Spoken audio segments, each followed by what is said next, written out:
বাংলাদেশের দক্ষিণ পশ্চিম অঞ্চলের একটি ঐতিহাসিক সাংস্কৃতিক শহর কুষ্টিয়া,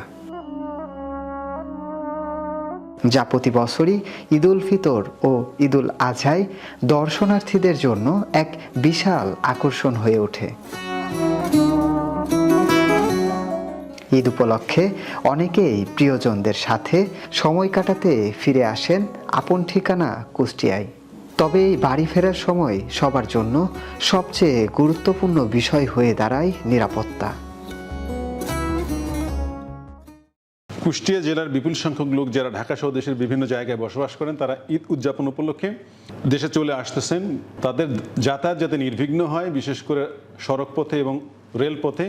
সড়কপথে তাদের যাতায়াত নির্বিঘ্ন করার জন্য আমাদের গোটা কুষ্টিয়া জেলায় হাইওয়ে সহ বিভিন্ন লোকাল রাস্তাগুলোতেও আমাদের টোটাল রাত্রিকালীন 57টা টহল তাদের দায়িত্ব পালন করে এবং দিনের বেলা 15টা টহল বিভিন্ন জায়গায় তাদের দায়িত্ব পালন করেন। ঈদে বাড়ি ফেরা মানুষের সংখ্যা বিপুল পরিমাণে বেড়ে ওঠে, যার ফলে রাস্তাঘাটে যানবাহন ও যাত্রীদের চাপে পরিবহন ব্যবস্থা কিছুটা ব্যাহত হতে পারে। এ সময় কুষ্টিয়ার প্রশাসন ও আইন শৃঙ্খলা রক্ষাকারী বাহিনীর পক্ষ থেকে বিশেষ নিরাপত্তা ব্যবস্থা গ্রহণ করা হয়, যেন ঈদের আনন্দে কোনো ধরনের বিশৃঙ্খলা বা দুর্ঘটনা না ঘটে। তবে এবার কুষ্টিয়া জেলা পুলিশ ও স্থানীয় প্রশাসন ঈদ উপলক্ষে বিশেষ নিরাপত্তা পরিকল্পনা গ্রহণ করেছেন। ঈদে বাড়ি ফেরা মানুষের সুবিধার্থে রাস্তায় যানজট কমাতে অতিরিক্ত ট্রাফিক পুলিশও মোতায়েন করা হয়। যানজট যাতে না হয় সে উপলক্ষে আমাদের শহর সহ বিভিন্ন জায়গায় ট্রাফিক পুলিশের 68 জন সদস্য দায়িত্ব পালন করতেছেন। এর সাথে সাথে রেলওয়ে পুলিশ, হাইওয়ে পুলিশ এবং র্যাব তাদের দায়িত্ব পালন করতেছে। একই সাথে আইন শৃঙ্খলা রক্ষায় আমাদের সাথে আর্মিরাও তাদের আইন শৃঙ্খলা রক্ষায় সর্বাত্মক চেষ্টা করতেছেন। আমরা আশা করছি ঈদ উদযাপন কুষ্টিয়া জেলায় বর্তমানে গত 1 মাস ধরে আইন শৃঙ্খলা স্বাভাবিক রয়েছে এবং আমরা আশা করছি ঈদ উদযাপনও শান্তিপূর্ণভাবে হবে এবং কোনো বিশৃঙ্খলা হবে না।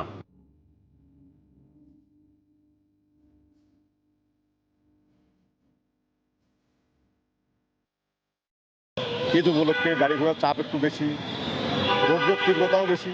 এর ভিতরেও আমরা কষ্ট করে মানুষের সেবা দিয়ে যাচ্ছি। যেসব গাড়ি ঘোড়া লোকজন বাইরে থেকে আসতেছে সেগুলা চাপটা অনেক বাড়ছে, যার কারণে প্রতিটা মুহূর্তেই আমাদের রাস্তাতে প্রেশার থাকতেছে, সেগুলো আমরা নিয়ন্ত্রণ করতেছি। এতে কিছুটা কষ্ট হচ্ছে। আমাদের আগে সেবা, পরে আমাদের ব্যক্তিগত কাজ। আমরা আজকে শুক্রবারের দিন নামাজটাও পড়তে পারি না। কুষ্টিয়া শহরের পরিবহন ব্যবস্থার নিরাপত্তা নিশ্চিত করতে বিভিন্ন উদ্যোগ নেওয়া হলেও সাধারণ মানুষের পক্ষ থেকে কিছুটা সতর্কতা অবলম্বন করতে হবে।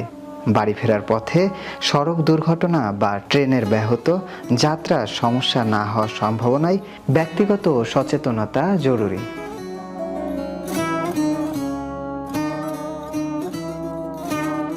যাচ্ছি ঈদের 2 দিন আগেই ছুটিতে। আপাতত ঈদের 2 দিন আগে ছুটি, অতটা ভিড় নাই কুষ্টিয়া থেকে। ঈদের ছুটিতে যাচ্ছি, নিরাপত্তা মোটামুটি আছে। আমার মেহেরপুর রাস্তা একটু ভাঙা, তো এই জন্য সময় একটু বেশি লাগেছে। আমি জেলা পুলিশের পক্ষ থেকে কুষ্টিয়া জেলার সকল লোকজনকে ঈদের শুভেচ্ছা জানাচ্ছি। ধন্যবাদ। ঈদ একটি মহতী উৎসব, যেখানে পারিবারিক বন্ধন, ভালোবাসা এবং ঐতিহ্যের প্রতি শ্রদ্ধা বাড়িয়ে তোলে। কর্মসূত্রে যারা দূরে থাকেন, নারীর টানে ঘরে ফিরছেন, তাদের ঘরে ঘরে ছড়িয়ে পড়ুক ঈদের আনন্দ। সুমন মিয়া, 71 প্রকাশ।